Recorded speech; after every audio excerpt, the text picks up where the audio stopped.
สวัสดีค่ะทุกคนแพรจาก Channel Dogra Knit นะคะ ในคลิปนี้เราจะมาสอนทุกคนทำผ้าพันคอแบบนี้เลยค่ะ ผ้าพันคอผืนนี้เนี่ยจริงๆแล้วเราออกแบบไว้เป็นชิ้นงานของคอลเลกชันปัจจุบันของแบรนด์ของเรานะคะ ซึ่งก็จะเป็นธีมแนวแบบนี้ ถ้าเพื่อนๆลองสังเกตที่รายละเอียดของผ้าพันคอนะคะก็จะเห็นได้ว่าจะมีทั้งลายเคเบิลแล้วก็รายละเอียดแบบขาดๆด้วยค่ะดังนั้นเนี่ยก็จะไม่ใช่ชิ้นงานที่ยากหรือง่ายจนเกินไปนะคะพอมีเทคนิคใหม่ๆให้ได้ฝึกพอสนุกกันค่ะเรียกว่าเป็นชิ้นงานที่ให้กำลังใจคนที่กำลังฝึกแล้วกันค่ะในการออกแบบชิ้นงานนี้เราได้รับแรงบันดาลใจมาจากดอกไม้ป่านะคะในช่วงฤดูใบไม้ร่วงค่ะซึ่งให้ความรู้สึกเหมือนกับว่าไม่ได้สมบูรณ์แบบขนาดนั้นผ่านร้อนผ่านฝนมาเยอะแต่ก็ยังคงแข็งแรงแล้วก็สวยงามค่ะถ้าเพื่อนๆสนใจที่จะดูรูปภาพเพิ่มเติมหรือวิธี mix and match ของผ้าพันคอผืนนี้นะคะก็สามารถเข้าไปดูที่ Facebook และ Instagram ของแบรนด์ได้เลยค่ะคลิปนี้นะคะจะเหมาะเป็นอย่างยิ่งเลยถ้าเพื่อนๆดูคลิปที่เราสอนแบบช้าเอาไว้แล้วก็จะเหมือนกับต่อกันได้แบบง่ายๆเลยค่ะแต่ถ้าใครเพิ่งเริ่มจากศูนย์นะคะเราจะทิ้งคลิปนั้นไว้ให้ตรง description box ข้างล่างค่ะแต่ว่าถ้าใครเนี่ยที่เพิ่งเริ่มเหมือนกันแต่ว่าอยากลองเริ่มจากคลิปนี้ดูก็ลองดูก็ได้นะคะถ้าถักได้หรือไม่ได้ยังไงเนี่ยก็คอมเมนต์บอกกันด้วยนะคะ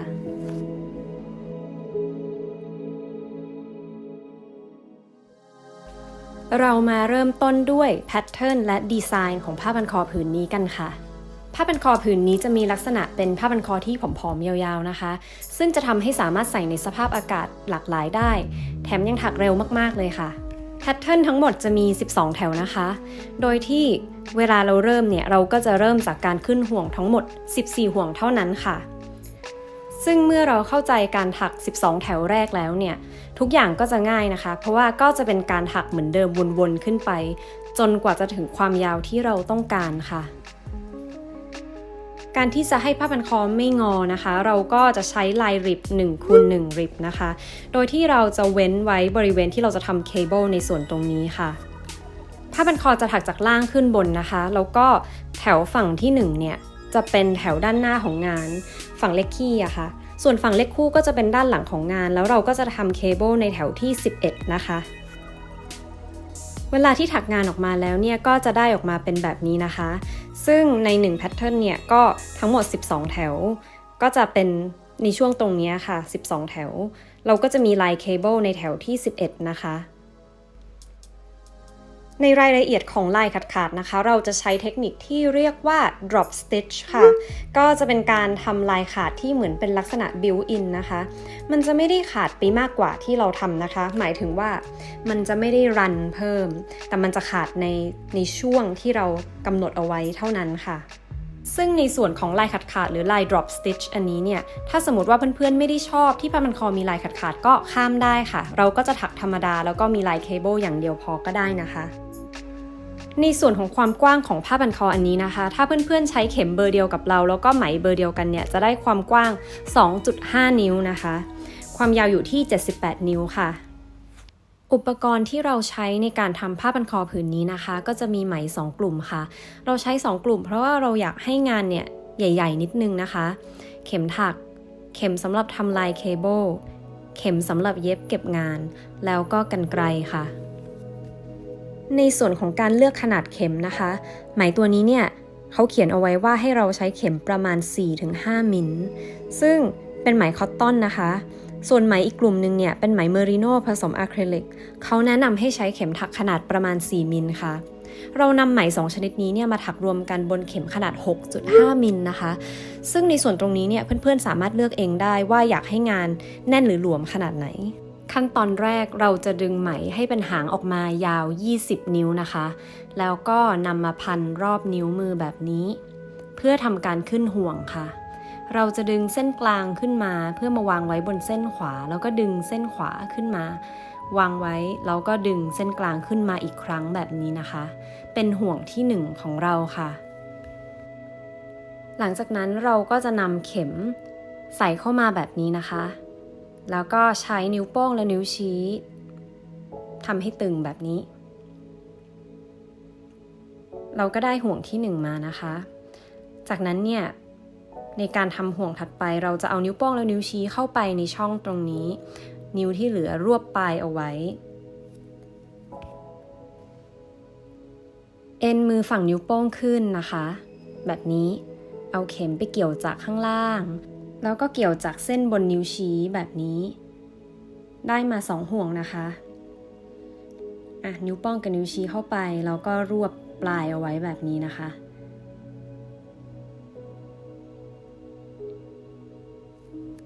เอ็นนิ้วโป้งขึ้นเอ็นฝั่งนิ้วชี้ลงมาแล้วก็เกี่ยวเส้นที่อยู่ตรงนิ้วชี้แบบนี้นะคะได้มา3ห่วงก็เราจะทำทั้งหมด14ห่วงนะคะเพื่อนๆ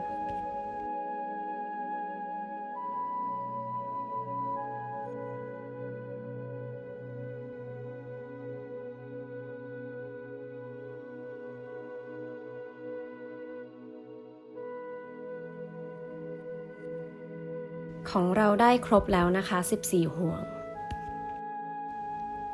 จากนั้นเนี่ยเมื่อเราได้ครบแล้วเราก็จะพลิกด้านงานนะคะ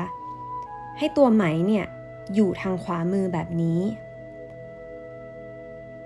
อันนี้ก็คือไหมที่อยู่กับกลุ่มไหมนะคะ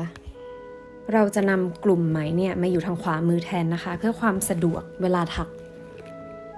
ตอนนี้เราจะเริ่มถักแถวที่1นะคะซึ่งจะเป็นแถวที่อยู่ฝั่งด้านหน้าของงานแถวเลขคี่ค่ะเราจะเริ่มจากการย้ายห่วงนะคะในเทคนิคตรงนี้เนี่ยก็จะเป็นการย้ายห่วงเฉยๆเลยค่ะจะไม่ถักนะคะทีนี้การย้ายห่วงเนี่ยมันจะย้ายได้จากฝั่งเพร์ลคือย้ายแบบอย่างนี้ใช่ไหมคะว่าเราจะเพร์ลแต่ตอนนี้เราจะเริ่มจากการนิดเราก็ต้องแทงซ้ายลงแบบนี้นะคะเรียกว่าการ slip knitwise เวลาที่เราทำในทิศทางของ knit ค่ะการย้ายห่วงโดยไม่ถักแบบนี้เนี่ยก็จะช่วยให้ผ้าพันคอมีขอบที่ตึงสวยนะคะในห่วงถัดไปเนี่ยเราจะทำเป็น pearl นะคะเพราะว่าอันนี้เป็นลาย rib knit pearl นะเราก็ต้องเริ่มจากการเส้นไหมที่ติดอยู่กับกลุ่มไหมนะคะมาไว้ด้านหน้าแบบนี้ก่อนที่เราจะ pearl ตอนแรกเนี่ยมันอยู่ข้างหลังอย่างนี้ใช่ไหมคะตอนนี้เราจะเอามาไว้ข้างหน้านะคะการ pearl เนี่ยเราก็จะแทงขวาแล้วก็แทงขึ้นแบบนี้ค่ะแทงขวาแล้วก็แทงขึ้นแล้วก็คล้องแล้วก็ค่อยๆสไลด์ออกแบบนี้ก็จะเป็นการเพร์ลนะคะหลังจากนั้นเนี่ยเราจะทำเป็นการนิดต่อเราก็ต้องนำเส้นไหมที่ถักเนี่ยไปไว้ข้างหลังจากนั้นเราก็จะทำการนิดตามปกติค่ะแทงซ้ายแทงลงนะคะแล้วก็คล้องแล้วก็ค่อยๆสไลด์ออกค่ะจากนั้นนำเส้นไหมมาไว้ข้างหน้าแล้วก็เพร์ลนะคะแทงขวาแทงขึ้นคล้องแล้วก็สไลด์ออกค่ะนำเส้นไหมไปไว้ข้างหลังอีกครั้งแทงซ้ายแทงลงเป็นการนิดคล้องแล้วก็ค่อยๆสไลด์ออกนะคะถัดไปก็จะเป็นการเพร์ลนะคะเราก็จะเอาไหมมาไว้ข้างหน้าเหมือนเดิมแทงขวาแทงขึ้นคล้องแล้วก็ค่อยๆสไลด์ออกนะคะทีนี้เราก็ทำทั้งหมด6ห่วงแรกเรียบร้อยแล้วนะคะโดยที่ห่วงที่1เนี่ยก็จะเป็นการที่เราแค่ย้ายห่วงเฉยๆห่วงที่2จะเป็นเพร์ลห่วงที่3จะเป็นนิดห่วงที่4จะเป็นเพร์ลห่วงที่5จะเป็นนิดแล้วก็ห่วงที่6จะเป็นเพร์ลนะคะตามที่เพิ่งทำเสร็จไปเมื่อกี้หลังจากนี้เนี่ยถัดจาก6ห่วงแรกเราก็จะทำการนิดอย่างเดียวเลยทั้งหมดนะคะเราจะเอาไหมไปไว้ข้างหลังนิดทั้งหมด6ห่วงนะคะแทงซ้ายแทงลงแบบนี้นะคะคล้องแล้วก็ค่อยๆสไลด์ออกค่ะแทงซ้ายคล้องสไลด์ออก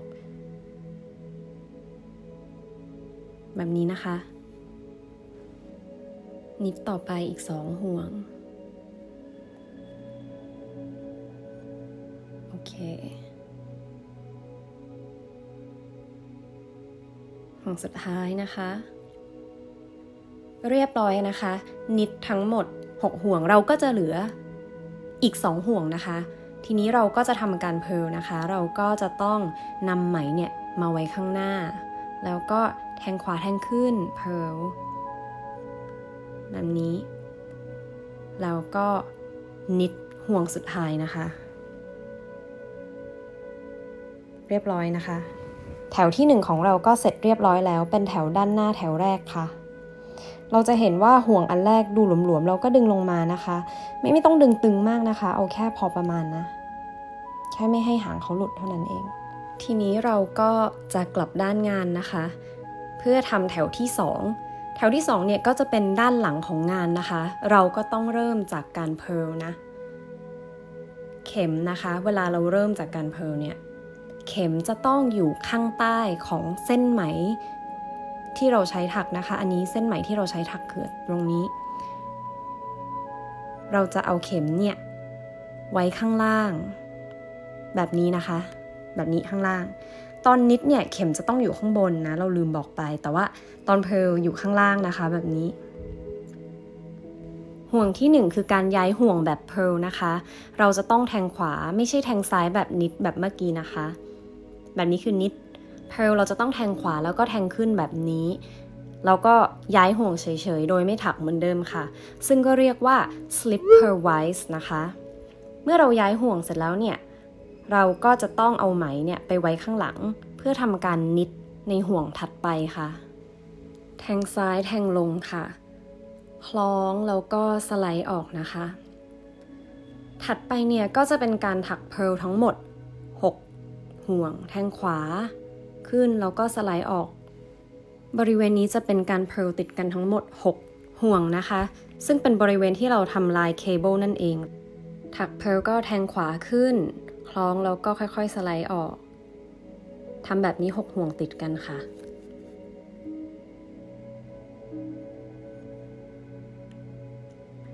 เรียบร้อยแล้วนะคะถ้าเพื่อนๆใช้ไหมที่ค่อนข้างใหญ่ๆแบบนี้ก็จะเห็นเป็นลายแล้วว่าอันนี้ตรงนี้เนี่ยเป็นลายเพร์ลถัดไปก็จะเป็นการถักนิดอย่าลืมที่จะนำไหมไปไว้ข้างหลังแบบนี้นะคะเราก็จะแทงซ้ายแทงลงคล้องแล้วก็สไลด์ออกนิดแบบนี้เสร็จแล้วเราก็นำไหมมาไว้ข้างหน้าแทงขวาขึ้นคล้องสไลด์ออกเป็นเพร์ลนำไหมไปไว้ข้างหลังแทงซ้ายลงคล้องแล้วก็สไลด์ออกเป็นนิดไหมไว้ข้างหน้าแทงขวาขึ้นคล้องแล้วก็สไลด์ออกเป็นเพร์ลเอาไหมไปไว้ข้างหลังแทงซ้ายลงที่ว่าก็คือลงจากอีกเข็มหนึ่งนะคะคล้องแล้วก็สไลด์ออกนำไหมมาไว้ข้างหน้าเพร์ลห่วงสุดท้ายก็จะหลวมๆหน่อยค่อยๆเพร์ลนะคะแทงขวาขึ้นคล้องค่อยๆสไลด์ออกแล้วก็ค่อยๆดึงเบาๆค่ะแถวที่2เสร็จเรียบร้อยแล้วเราก็พอจะเห็นลายขึ้นมานิดนึงแล้วนะคะถัดไปก็กลับด้านงานนะคะอันนี้ก็จะเป็นฝั่งด้านหน้าเลขคี่ก็คือแถวที่3นั่นเองฝั่งที่อยู่ด้านหน้าของงานเข็มจะต้องอยู่ข้างบนไหมนะคะ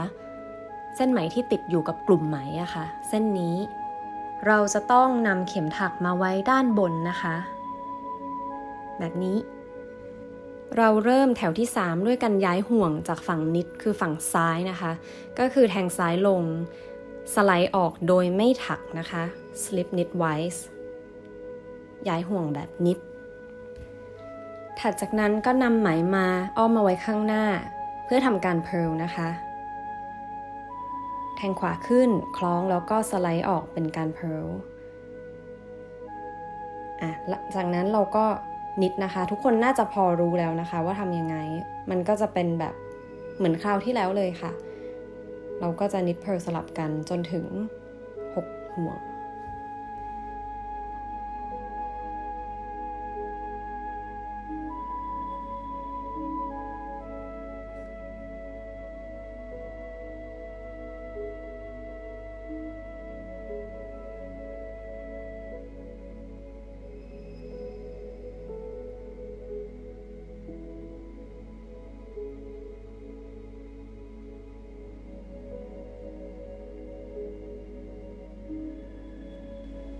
ถักลายริบในส่วนแรกเรียบร้อยแล้วนะคะ6ห่วงถัดจากนี้จะเป็นการถักลายลูกฟูกเล็กก็คือนิดทั้งหมด6ห่วงติดกันนะคะ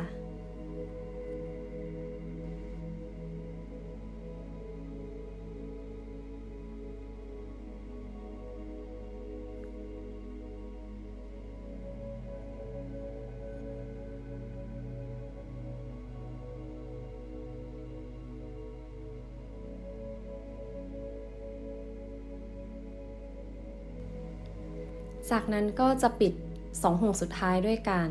Purl แล้วก็การ Knit นะคะ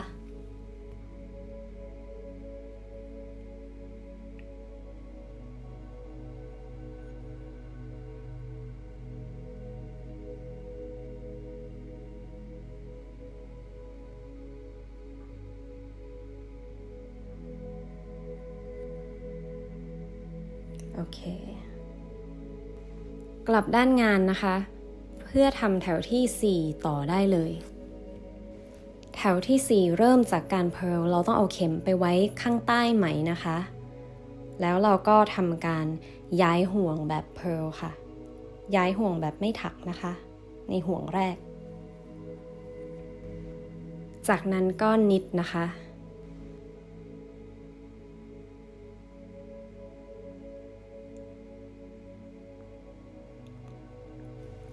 จากนั้นเนี่ยก็จะเป็นการ Purl ติดกัน6ห่วงนะคะ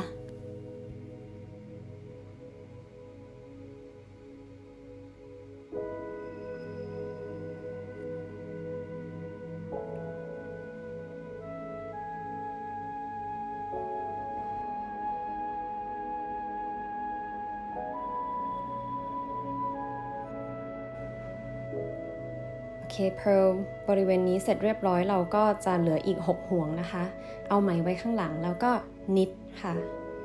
เป็นลายริบนะคะ Knit Purl Knit Purl Knit Purl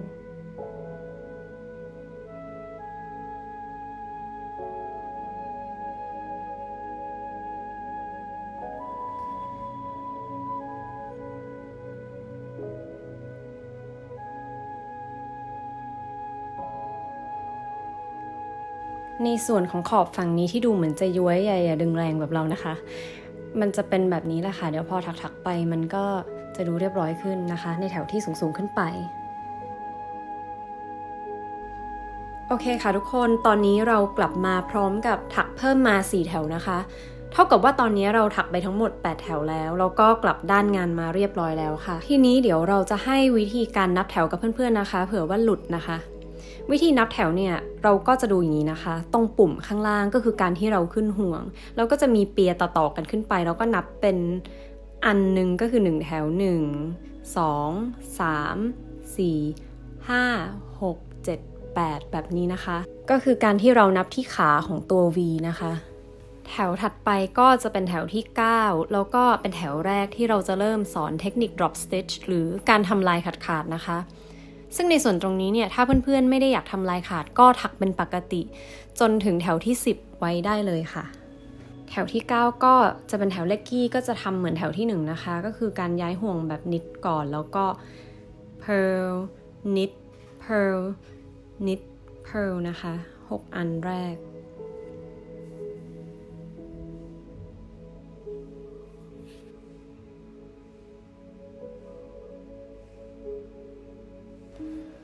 ตอนนี้เราก็มาถึงบริเวณที่เป็นลายลูกฟูกเล็กนะคะเพื่อนๆที่ไม่ทำลายขาดก็ถักไปเลยค่ะ6ห่วงติดกัน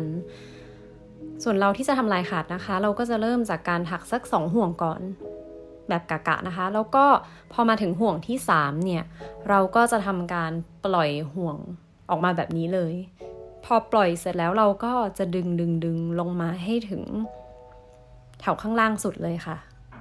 แบบนี้มันก็จะได้เป็นลายเส้นๆแบบนี้นะคะแปลว่าตอนนี้เนี่ยห่วงเราจะหายไป1ห่วงนะคะดังนั้นเราจะต้องทำการเพิ่มห่วงค่ะเราจะเรียกว่าการเพิ่มห่วงกลางทางแล้วกันนะคะเราไม่รู้ว่าจะใช้คำว่าอะไรเส้นนี้จะเป็นไหมที่เราใช้ถักนะคะเราก็จะทำแบบนี้เดี๋ยวเราจะเพิ่มอีกห่วงหนึ่งนะคะใช้นิ้วชี้เนี่ยเกี่ยวขึ้นมาแล้วก็เข็มทางซ้ายเกี่ยวไปไว้เข็มทางซ้ายแบบนี้เราขึ้นห่วงกลางทางมา2ห่วงนะคะดังนั้นเราจะต้องปล่อยออกไปอีกแถวหนึ่งเพื่อให้จำนวนของห่วงเนี่ยเหลือเท่าเดิมค่ะงงไหมคะเราขึ้นเพิ่ม2เราก็ต้องปล่อยทิ้งไป2แถวเช่นกันค่ะเดี๋ยวเราจะทำให้ดูอีกรอบนึงนะคะเพื่อความชัวร์ในการขึ้นกลางทางอันนี้ก็คือไหมที่เราใช้ถักเราจะเอามาไว้ทางอย่างนี้แล้วก็เกี่ยวเอานิ้วชี้เกี่ยวขึ้นมาแล้วก็เอาเข็มเกี่ยวแบบนี้นะคะการขึ้นห่วงกลางทางค่ะ หลังจากนั้นเนี่ยเราก็จะทำการถักต่อเลยค่ะตามลายปกติตรงนี้เราก็จะเหลือนิด2ห่วงนิด2ห่วงเสร็จแล้วก็จะเป็น pearl 1แล้วก็นิด1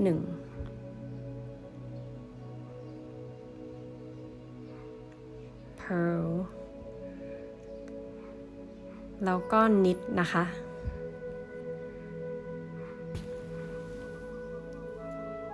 ก็ลายจะประมาณนี้ค่ะลายขาดอันแรกของเรากลับด้านงานนะคะแล้วเราก็จะมาถักแถวด้านหลังซึ่งก็คือแถวที่10แล้วค่ะทุกคนเริ่มจากการย้ายห่วงแบบเพร์ลนะคะเอาเข็มถักไว้ข้างใต้ไหมนะคะสำหรับแถวเลขคู่แล้วก็ย้ายห่วงแบบเพร์ลในห่วงแรกของแถวเหมือนเดิมแล้วก็ถักลายของแถวเลขคู่ตามปกติเลยค่ะ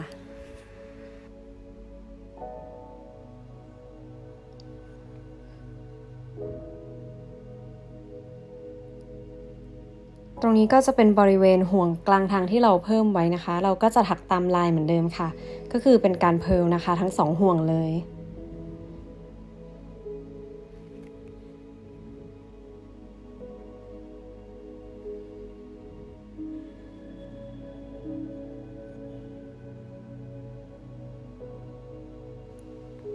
แถวที่10ก็เสร็จเรียบร้อยแล้วนะคะตอนนี้ลายขาดของเราก็จะดูเป็นแบบนี้นะคะทีนี้เราก็จะกลับด้านงานค่ะเพื่อถักแถวที่11นะคะแถวที่11เนี่ยจะมีการทำลายเคเบิลเป็นครั้งแรกเราจะขอสาธิตด้วยคลิปนี้อย่างชัดเจนก่อนที่จะถักจริงนะคะให้ทุกคนเห็นภาพชัดๆขั้นตอนแรกเลยเราก็จะทำการเหมือนย้ายห่วงถักตามแถวปกติไปก่อนนะคะจนกว่าจะถึงบริเวณที่เป็นลายลูกฟูกที่ติดกัน6ห่วงนะคะโอเคถึงเรียบร้อยแล้วนะคะก็คือ6ห่วงตรงนี้ที่เราจะเริ่มทำลายเคเบิลกัน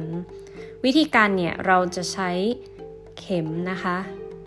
อันนี้ก็จะเป็นเข็มที่เอาไว้ใช้สำหรับการถักลายเคเบิลเราจะย้ายห่วงในฝั่งเพร์ลแบบนี้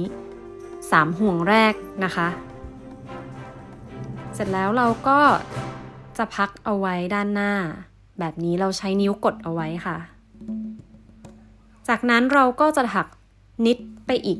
3ห่วงนะคะถักตามปกติเลยก็คือเหมือนเราเว้น3อันที่เราพักเอาไว้แบบนี้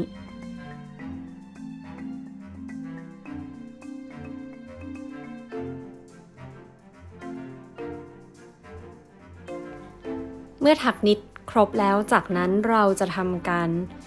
โยกนะคะ3แถวนี้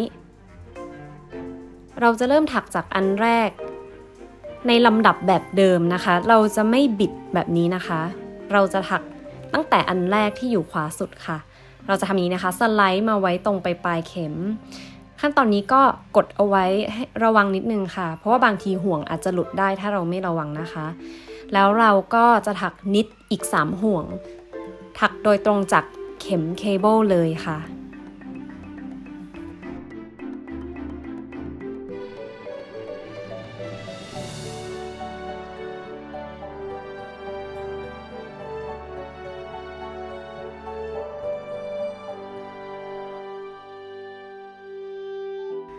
เรียบร้อยแล้วนะคะแล้วเราก็จะตามลายแพทเทิร์นเดิมไปเลยการทำลายเคเบิลก็มีแค่นี้เองค่ะทุกคนกลับมาสู่ชิ้นงานของเรานะคะแถวที่11หรือแถวแรกในการทำลายเคเบิลค่ะเราก็จะตามแพทเทิร์นสำหรับแถวเลขคี่เหมือนเดิมก็คือเริ่มจากการย้ายห่วงนะคะแล้วก็ถักเป็นลายไปเลยจนกว่าจะถึงบริเวณที่เป็นลายลูกฟูกเล็กนะคะ6ห่วง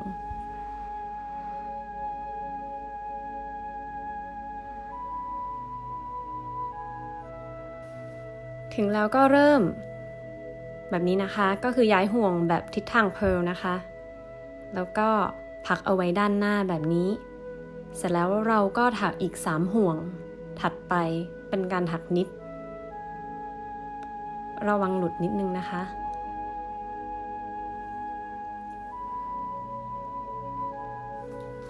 เมื่อถักเสร็จก็เราจะโยกไปเหมือนเดิมโยกเข็มเคเบิลไปอย่างนี้แล้วก็ถักนิดอีก3ห่วงถักจากเข็มเคเบิลโดยตรง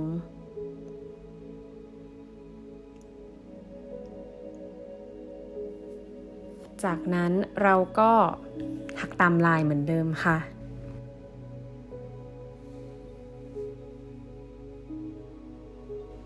แถว11เสร็จเรียบร้อยแล้วนะคะถ้าถึงตรงนี้ทุกคนทำตามลายเคเบิลได้เนี่ยเรายินดีด้วยค่ะถึงแม้จะเป็นมือใหม่แต่เพื่อนๆถักลายเคเบิลเป็นแล้วนะคะในแถวที่12ก็จะเป็นแถวสุดท้ายแล้วของลายแพทเทิร์นก็ทำตามแพทเทิร์นเหมือนเดิมไม่มีอะไรเปลี่ยนเลยค่ะเอาเข็มไว้ข้างใต้ไหมแบบนี้แล้วก็ย้ายห่วงแบบ pearl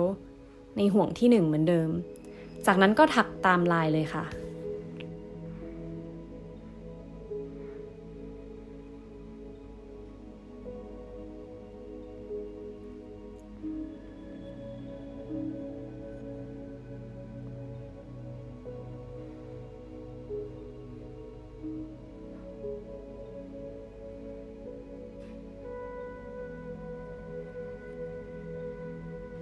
เรียบร้อยแล้วค่ะถักครบแล้ว12แถวก็กลับด้านงานมาที่ด้านหน้าเดี๋ยวเราสรุปให้ฟังนิดนึงนะคะว่าอันนี้เราทำทั้งหมด12แถวแล้วโดยที่แถวที่11เนี่ยก็จะเป็นแถวที่เราทำลายเคเบิลลายก็จะมีเท่านี้นะคะตอนนี้เนี่ยเราจะถักไปเรื่อยๆจนกว่าจะได้ความยาวที่เราต้องการในการทำลายขาดอีกครั้งหนึ่งนะคะ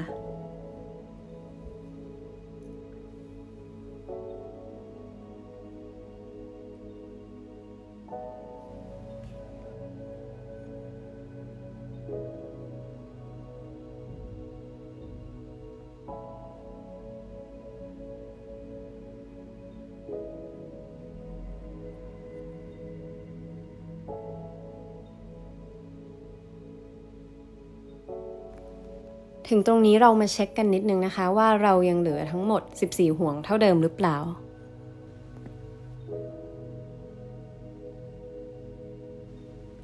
ตอนนี้เรากลับมาอยู่ที่แถวที่11ในรอบที่2นะคะเราตัดสินใจว่าเดี๋ยวเราจะทำลายขาดตรงบริเวณนี้อีกสักจุดหนึ่งนะคะ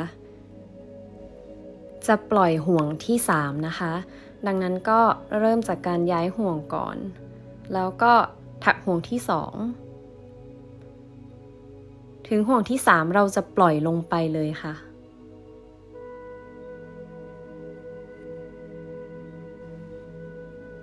ก็ทำแบบเดิมเลยนะคะดึงลงไปให้ถึงแถวล่างสุดเลยค่ะเมื่อเราปล่อยแถวทิ้งไปแบบนี้เราก็จะต้องทำห่วงกลางทางเหมือนเดิมนะคะนำไหมมาเกี่ยวกับนิ้วชี้ด้านซ้ายอย่างนี้แล้วก็เอาเข็มทางขวาเกี่ยวบนนิ้วชี้แบบนี้ค่ะตามจำนวนของแถวที่เราทิ้งไปนะคะก็คือ1แถวเมื่อกี้นี้แถวถัดไปเป็นเพร์ลเราก็ต้องเอาไหมมาไว้ข้างหน้าถักตามลายต่อไปแถวนี้ก็จะมีลายเคเบิลค่ะแถวที่11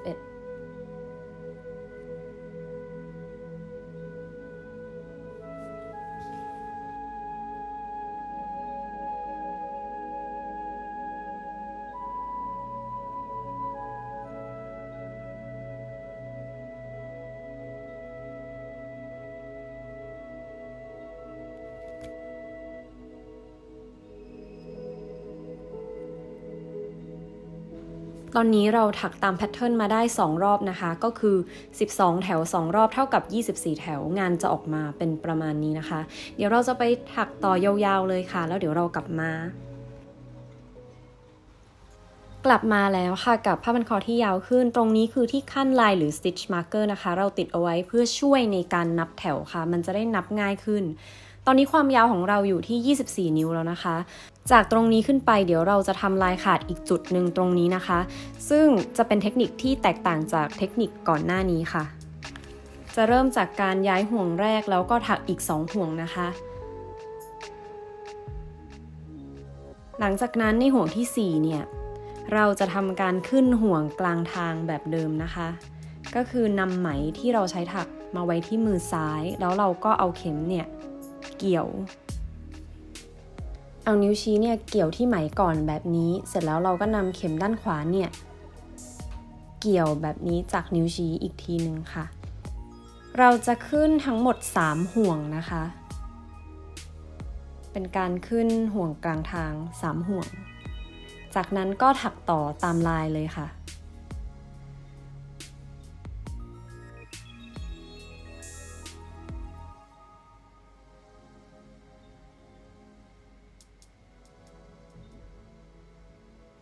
เมื่อถักเสร็จทั้งแถวแล้วเนี่ยเราจะสังเกตเห็นว่าในบริเวณที่เราขึ้นห่วงกลางทางไว้3ห่วงเนี่ยตรงข้างล่างจะคล้ายๆกับว่ามีรูนะคะซึ่งไม่เป็นไรค่ะเพราะว่าตรงนี้จะเป็นลายขาดที่เดี๋ยวเราจะต้องปล่อยทิ้งไปอยู่ดีในส่วนที่ขึ้นเอาไว้3ห่วงนะคะเราจะเอา stitch marker หรือที่ขั้นลายเนี่ยมาติดเอาไว้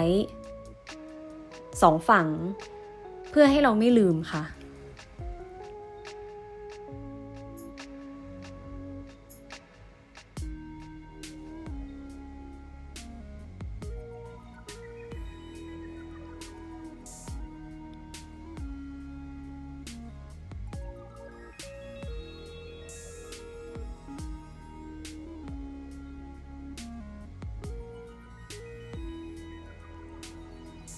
จากแถวที่เราขึ้นห่วงกลางทางเอาไว้3ห่วงนี้นะคะเดี๋ยวเราจะไปทำการถักต่อเลยว่า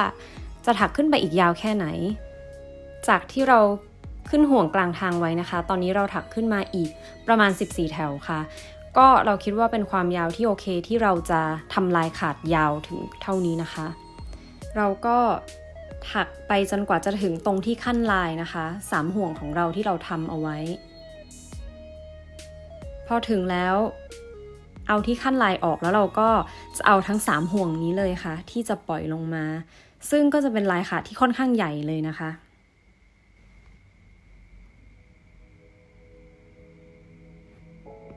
เอาออกมาแล้วเราก็ค่อยๆดึงตรงนี้เนี่ยก็จะยาวๆนิดนึงนะคะลายจะกว้างๆหน่อยถ้าเพื่อนๆอยากให้ลายแคบกว่านี้สามารถจะทำแค่1ห่วงหรือ2ห่วงก็ได้ค่ะ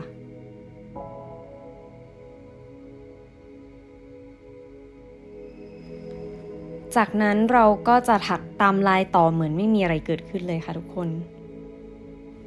ระวังไหมที่เข้าไปพันในเข็มด้วยนะคะ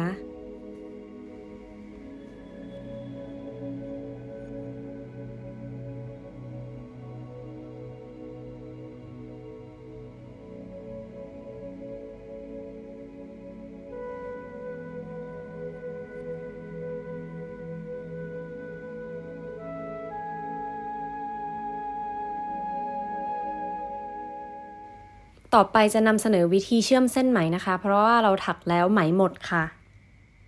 เวลาที่ไหมหมดเนี่ยจะมีวิธีในการเชื่อมเส้นไหมหลากหลายวิธีนะคะแต่เราเลือกวิธีนี้เราอยากให้ปมเนี่ยอยู่ด้านหลังของงานแล้วเราก็รู้สึกว่าวิธีนี้เป็นวิธีที่ปลอดภัยแล้วก็จะไม่หลุดนะคะเดี๋ยวเรามาดูกันว่าทำยังไงเพื่อให้ทุกคนเห็นภาพที่ชัดเจนขึ้นเราจะใช้ไหมสีฟ้าในการสาธิตเวลาต่อไหมอันใหม่นะคะจะได้เห็นชัดๆค่ะสีเหลืองก็คือไหมเก่าที่หมดปกติเวลาถักเนี่ยเราก็จะถักต่อแบบนี้แล้วเราก็จะนำเส้นสีเหลืองมาคล้องข้างบนใช่ไหมคะทีนี้เนี่ยถ้าไหมหมด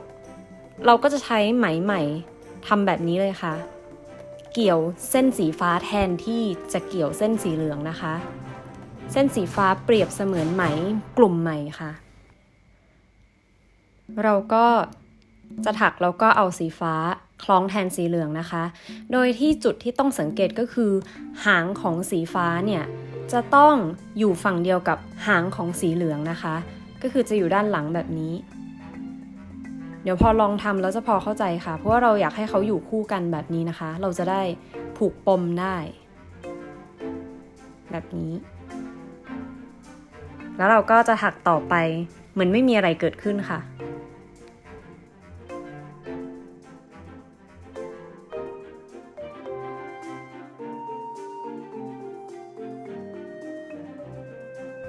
ห หางที่วางคู่กันเอาไว้อยู่แล้วเราก็สามารถผูกเป็นปมได้เลยค่ะโดยที่เราจะผูก2 ครั้งนะคะเพื่อความแน่น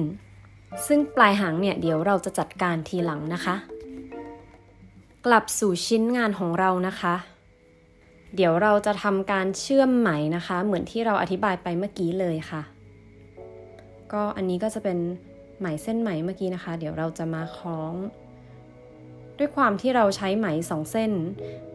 แล้วมันหมดแค่เส้นเดียวนะคะเราก็จะทำแบบนี้ค่ะเส้นที่ยังเหลืออยู่เราก็คล้องไปนะคะเส้นที่หมดเนี่ยเดี๋ยวเราเอาหางมาวางไว้อย่างนี้วางไว้ข้างล่างก็เส้นที่มีอยู่ก็คล้องไปค่ะแล้วก็นำเส้นไหมเนี่ยมาคล้องคู่กันแบบนี้นะคะเราก็เพร์ลแล้วเสร็จแล้วหางอะค่ะเราก็จะจับหางเขามาไว้คู่กันอย่างนี้เพื่อที่เราจะได้มัดปมในตอนหลังได้ง่ายๆนะคะเราก็เลือกที่จะเชื่อมไหมในแถวเลขคู่นะคะที่เป็นด้านหลังเพื่อที่ว่ามันจะได้สะดวกเวลาที่เรามัดปมแล้วมันจะไม่เห็นมาอยู่ด้านหน้าของงานค่ะพอดูแบบนี้มันจะงงนิดนึงเพราะว่าไหมเนี่ยเป็นสีเดียวกันไปหมดเลยเราก็เลยทำคลิปเมื่อกี้ที่แยกเอาไว้นะคะที่เป็นสีเหลืองถ้าใครดูตรงนี้ไม่รู้เรื่องแล้วยังจำไม่ได้ลองกลับไปดูที่ตรงสีเหลืองเหมือนเดิมนะคะก็จะเป็นวิธีเดียวกันเลย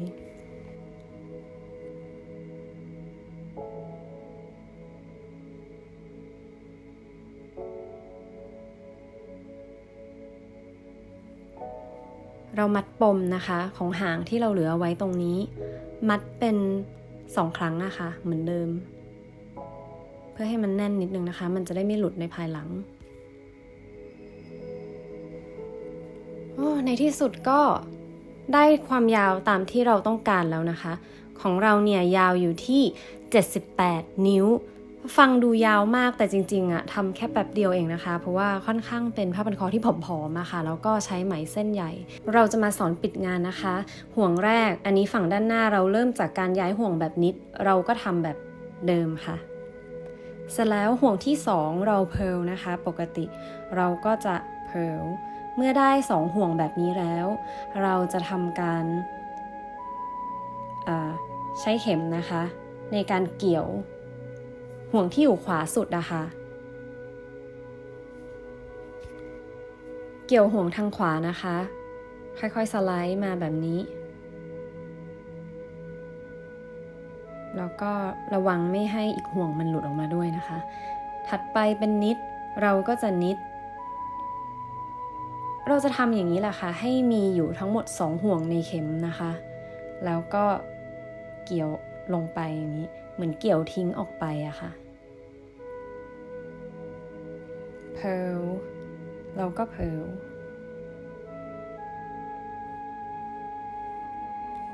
แบบนี้ตลอดทั้งหมด14 ห่วงเลยค่ะ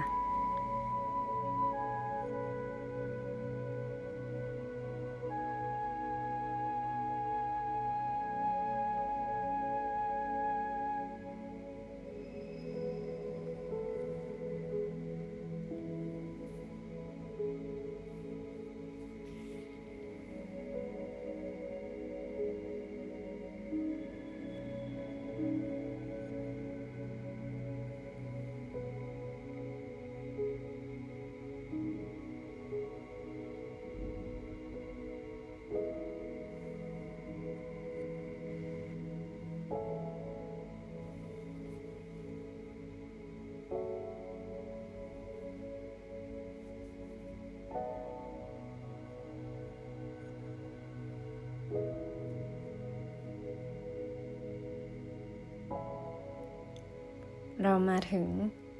ห่วงสุดท้ายแล้วค่ะ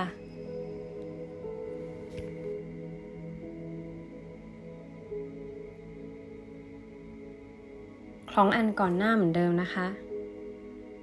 เสร็จแล้วเราก็จะทำแบบนี้ค่ะเราจะดึงขึ้นนิดนึงแล้วก็เอานิ้วชี้ใส่เข้าไปแทนที่เข็มนะคะ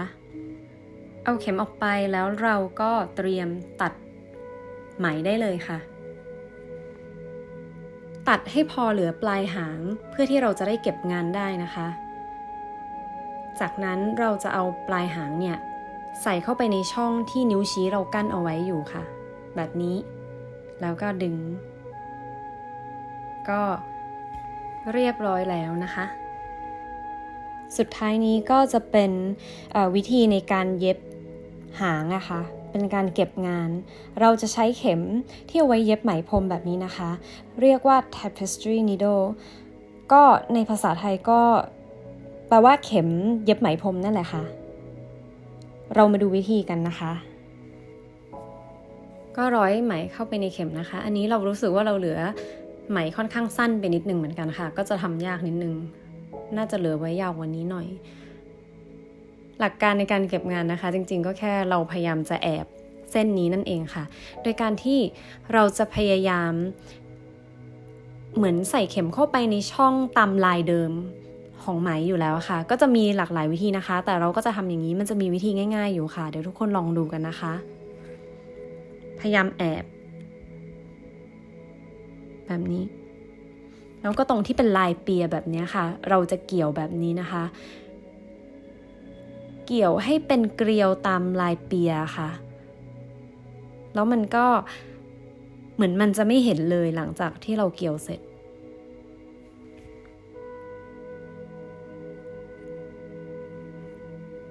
แบบนี้ค่ะเนียนๆแล้วเราก็จะย้ายฝั่งสักนิดนึงจริงๆก็เก็บสัก 2-3 นิ้วนะคะความยาวของไหมเสร็จแล้วเราก็จะแอบมามัดปมเพิ่มนิดนึงนะคะคือปกติแล้วบางคนอาจจะไม่มัดปมเพิ่มแต่ว่าเรากังวลนะคะเราก็เลยจะมัดเพิ่มเอาไว้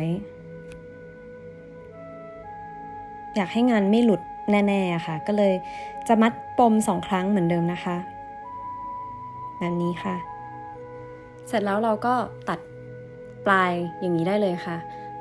ไม่ต้องเหลือเยอะนะคะเพราะว่ามันก็จะเก็บไม่ได้แล้วเราก็จะพยายามยัดเข้าไปตรงเปียเพื่อให้มองไม่เห็นค่ะออกมาก็จะเป็นอย่างนี้ก็โอเคเลยนะคะมองไม่ออกเลยเรายังเหลืออีกที่หนึ่งนะคะที่เราจะต้องเก็บงานก็เป็นบริเวณที่เราเนี่ยเชื่อมไหมเอาไว้วิธีการเหมือนเดิมค่ะหลักการก็คือแค่เราพยายามเนี่ยที่จะแอบโดยการที่เหมือนเย็บไปในทิศทางเดียวกับลายอะค่ะเพื่อให้เราไปถึงจุดที่เป็นเปียนะคะพอถึงตรงเปียเราก็จะทำเป็นเกลียวแบบเมื่อกี้เป็นการแอบไหมสุดท้ายค่ะ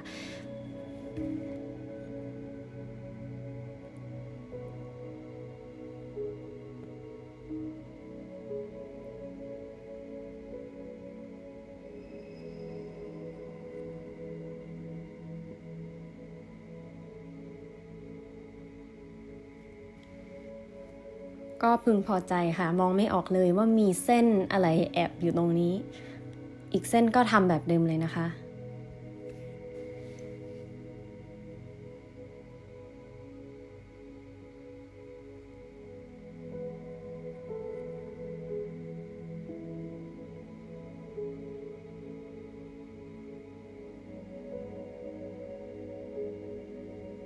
เมื่อเสร็จแล้วเราก็ตัดปลายได้เลยค่ะไม่ผูกปมนะคะเพราะว่าเรามีผูกปมไปแล้วในส่วนตรงนี้ก็ดึงๆหน่อยค่ะ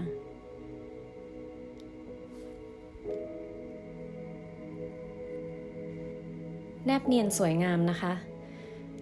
ก็เสร็จเรียบร้อยแล้วนะคะทุกคน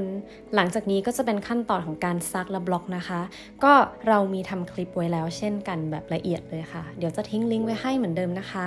เดี๋ยวตอนนี้เราไปดูกันค่ะว่างานออกมาแล้วเป็นยังไงบ้างบนหุ่นคลิปนี้ก็จะประมาณนี้นะคะ